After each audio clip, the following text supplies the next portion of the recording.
Buenos dias from BA. This is a Rorschach Argentina update from the 6th of June 2024. A quick summary of what's going down in Argentina. The issues within the Human Capital Ministry have escalated since last week, following a federal court order to distribute 5 tons of withheld food aid.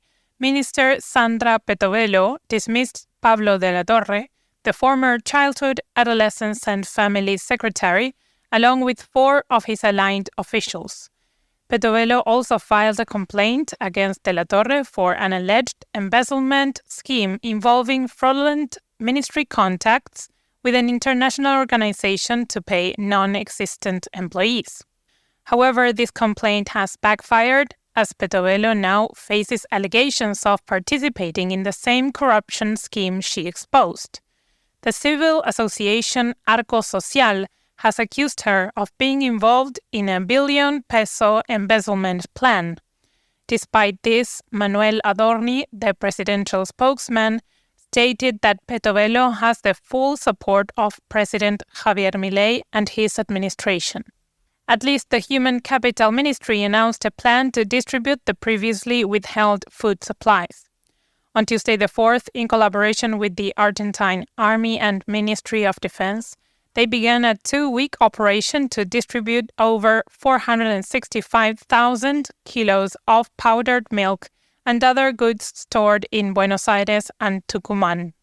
This initiative, coordinated with the CONIN Foundation, aims to support vulnerable communities through 64 distribution centers and their associated soup kitchens. Amidst these developments, the president was on his U.S. tour, meeting with Sam Altman, the CEO of OpenAI, in San Francisco. Milei expressed optimism about the meeting on social media, which revolved around the potential of artificial intelligence in a libertarian Argentina. He also spoke with Justin Trudeau, the Canadian Prime Minister, discussing trade, Ukraine, and the Gaza conflict, with plans to meet at the G7 summit in Italy next month. Milei is seeking to leverage international recognition to bolster his political and economic agenda at home, even amidst recent domestic challenges, including the firing of his cabinet chief and delays in passing key legislation.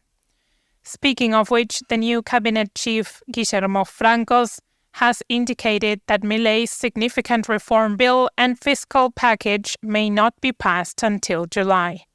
After extensive revisions, the omnibus bill has been narrowed from more than 600 to about 230 articles. The Senate is expected to approve the bill in mid-June, which would then return to the lower house for final approval in July.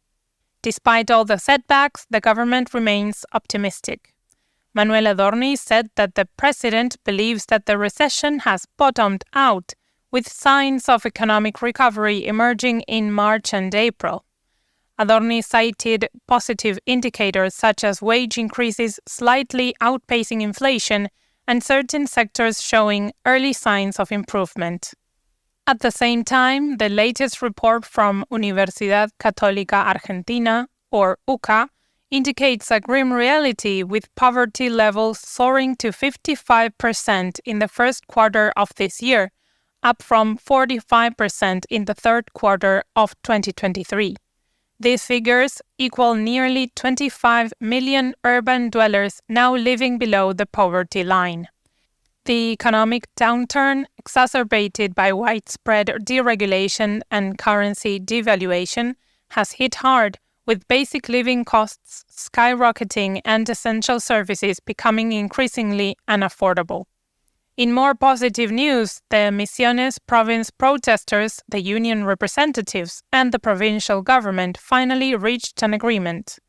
After 2 weeks of demonstrations by police officers and penitentiary staff demanding higher wages to cope with inflation, they accepted a new salary proposal resulting in an increase of 15,000 pesos, about $12 at the parallel exchange rate, across all positions. Talking about demonstrations, thousands across Argentina participated in the 9th annual Menos March on Monday the 3rd, Each year, the march serves as a reminder of the pervasive nature of gender violence in society and a rallying cry for justice, equality, and solidarity. This time around, participants denounced the government's austerity measures, anti-LGBTQIA+ hate speech, and setbacks in policies combating gender-based violence. In Buenos Aires, protesters gathered at Congress, highlighting the grim statistics of 127 misogynist murders recorded between January and May, including lesbicides and a transfemicide. During the march, tributes were paid to Nora Morales de Cortiñas, the revered human rights advocate who passed away on Thursday, the 30th of May. As the president of the Madres de Plaza de Mayo Línea Fundadora rights group, Cortiñas played a crucial role in advocating for accountability and justice in the face of state-sponsored violence during the country's military dictatorship from 1976 to 1983. Moving on, as of this week, President Milei has yet to extend his congratulations to Claudia Sheinbaum, Mexico's newly elected president. Former Argentine President Alberto Fernández was present at the victory celebration of the new president-elect, while neither Milei nor any libertarian officials expressed their congratulations. However, the Foreign Ministry did issue a statement applauding Mexico's electoral process. On that note about head of state tension, Milei may have to engage with Lula da Silva, Brazil's president, during this year's G7 summit in Italy. The organizers aim to leverage the presence of leaders from the Global South to broker significant agreements. In some great news and education, the University of Buenos Aires has made significant strides in global rankings, climbing 24 spots to claim the 71st position in the QS Global Ranking. This makes it the top-ranked university in Argentina and Ibero-America. BREITBART, the American far-right news website, published a piece titled "Ukraine's Zelensky says he's working on joint weapons production with Argentina."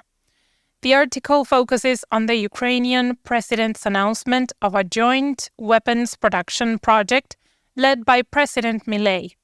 Despite Argentina's lack of an extensive military industry, Zelensky sees potential for collaborating on manufacturing arms parts, drones, and gunpowder. To read the full piece, head over to the link in the show notes. Meanwhile, another top-ranking athlete is retiring. Vanina Correa, the iconic goalkeeper for Argentina's women's national football team, has retired after 21 years, announcing her departure ahead of the team's friendlies against Costa Rica.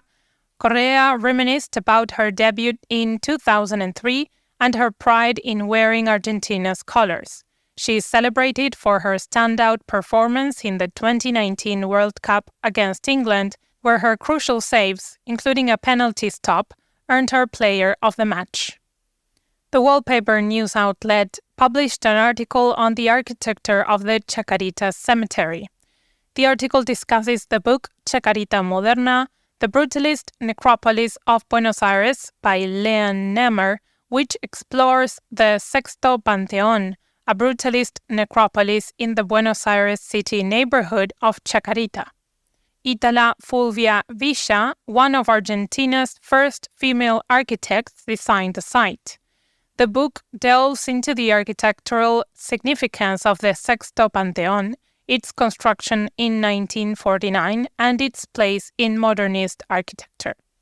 Want to read the full article? Follow the link in the show notes.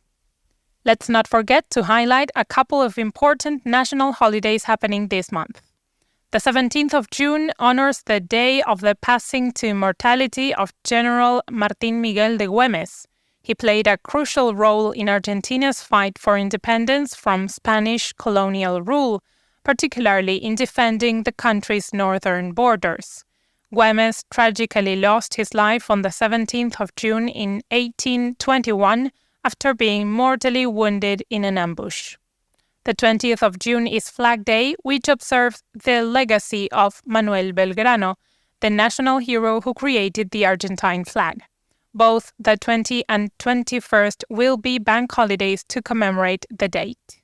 And to wrap up this edition, if you're planning to travel during the long weekends, keep in mind that the Association of Aeronautical Technicians and Employees in Argentina has announced intermittent strikes throughout June, impacting flights with daily work stoppages lasting 3 to 6 hours. These strikes aim to address wage disputes and will disrupt both domestic and international departures. Their schedule details specific days and times for the strikes, starting on the 9th of June and continuing through the end of the month, with varying times each day. And that's it for this week. Thank you for joining us. We've prepared a super short survey so you can help us improve this show and make it even better. Find the link in the show notes. We know you might be doing your grocery shopping, buried in a pile of laundry, or wondering what on earth show notes even are. But please go to the episode's description to find the link. It won't take you more than 2 minutes to fill the survey out. Your feedback helps us keep the updates coming your way. Thank you. Nos vemos la próxima semana.